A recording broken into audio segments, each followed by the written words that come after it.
Narendra Modi demonetisation announce చేసినప్పుడు చాలా మంది షాక్ అయ్యారు. కొంతమంది అయితే ఇది బ్లాక్ మనీ కోసమేమో అనుకున్నారు.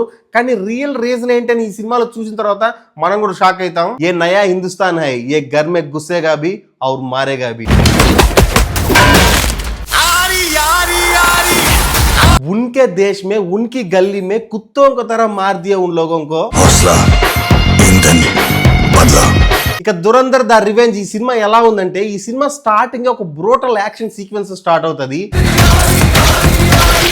ఈ బ్రూటల్ యాక్షన్ సీక్వెన్స్ కి ఒక బ్యాక్గ్రౌండ్ స్కోర్ సాంగ్ ప్లే అవుతుంటది, మన యారీ యారీ సాంగ్. ఆ కాంబినేషన్ కి అసలు గూస్ బంప్స్ వస్తాయి. ఎలాంటి ఓవర్ యాక్షన్ లేకుండా, హీరోకి ఎలాంటి ఎక్స్ట్రా బిల్డప్ లేకుండా గూస్ బంప్స్ తెప్పించే రేంజ్ లో ప్రజెంట్ చేశాడు ఆ యాక్షన్ సీక్వెన్స్ ని. ఈ సినిమా చూసేటప్పుడు ఒక రకమైన డిఫరెంట్ ఫీల్ వస్తుంది. ఎందుకంటే ఈ సినిమాలో ప్రెజెంటేషన్ కానీ కొన్ని షార్ట్స్ కానీ చాలా ఓల్డ్ ఫార్మాట్ లో ఉంటాయి. కానీ ఆ ఓల్డ్ ఫార్మాట్ సీన్స్ కి ఇచ్చే బ్యాక్గ్రౌండ్ స్కోర్ కానీ, కలర్ గ్రేడింగ్ కానీ, టేకింగ్ కానీ చాలా ఫ్రెష్ గా ఉంటుంది అనమాట.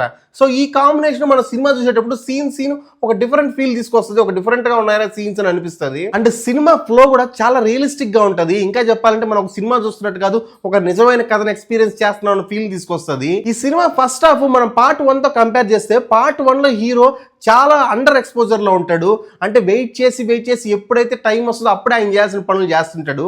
కానీ ఈ పార్ట్ 2 లో ఫస్ట్ హాఫ్ లో హీరో కొన్ని పనులు చాలా ఈజీగా చేస్తుంటాడు అనమాట. అంటే అఫ్ కోర్స్ ఆల్రెడీ రెహమాన్ డకాయ్ చనిపోయాడు, ఆయన పొజిషన్ లో ఈయన ఉన్నాడు. సో ఆటోమేటిక్ గా అడ్వాంటేజ్ అనేది ఉంటుంది, కొన్ని పనులు ఈజీగా చేయొచ్చు. ఆ తర్వాత సెకండ్ హాఫ్ స్టార్ట్ అయిన కాసేపటికే ఒక హార్ట్ బ్రేకింగ్ సీన్ ఉంటుంది, చాలా ఎమోషనల్ గా ఉంటుంది ఆ సీన్ తర్వాత నుంచి మనం ఎక్స్పెక్ట్ చేసే యాక్షన్ సీక్వెన్సెస్ కానీ, మనం ఎక్స్పెక్ట్ చేసే ఎలివేషన్స్ కానీ, కొన్ని ట్విస్ట్లు, ఎక్స్ట్రాడినరీ ట్విస్ట్లు ఉంటాయి క్లైమాక్స్ లో, ఒకటి దాని మించి ఒకటి. అండ్ స్టోరీని కూడా ఎంత బాగా రాసుకుని, ఎంత బాగా డెవలప్ చేసుకున్నాడంటే, మన కంట్రీలో జరిగే ఇన్సిడెంట్స్ కానీ, మన కంట్రీలో జరిగిన అటాక్స్ కానీ లూప్ చేస్తూ ఆ టైంకి హీరో ఏం చేస్తున్నాడు, హీరో చేసిన పనుల వల్ల ఇక్కడ మన కంట్రీలో ఎలాంటి చేంజెస్ వచ్చాయి అన్న లింకప్ ని చాలా బాగా ఇచ్చుకున్నాడు. For example Narendra Modi demonetisation announce చేసినప్పుడు చాలా మంది షాక్ అయ్యారు.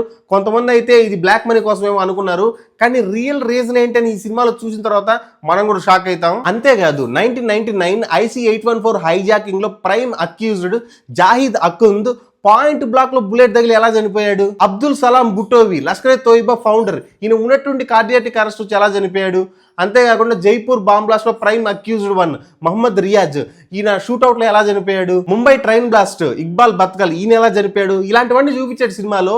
ఇలాంటి ట్రూ ఈవెంట్స్ అన్నిటిని ఇన్స్పైర్ అయ్యి డిజైన్ చేసుకున్న సినిమా అని అంటున్నాడు. ఏ నయా హిందుస్థాన్ హై, ఏ ఘర్ మే గుస్సేగా భీ और मारेगा भी అన్న డైలాగ్ కి ఎగ్జాక్ట్ జస్టిఫికేషన్ ఇచ్చేలాగా ఉంటుంది సినిమా. ఉన్కే దేశ్ మే ఉన్కి గల్లీ మే కుత్తో కి తరహ మార్ దియా ఉన్ లోగోं को, అంత పౌరుషం వచ్చేలాగా ఉంటాయి ఆ సీన్స్. ఈ సినిమా కూడా path breaking in spy thriller అని చెప్పొచ్చు. 4 గంటలు సినిమా, 4 గంటలు కూడా ఎక్కడ బోర్ కొట్టలేదు.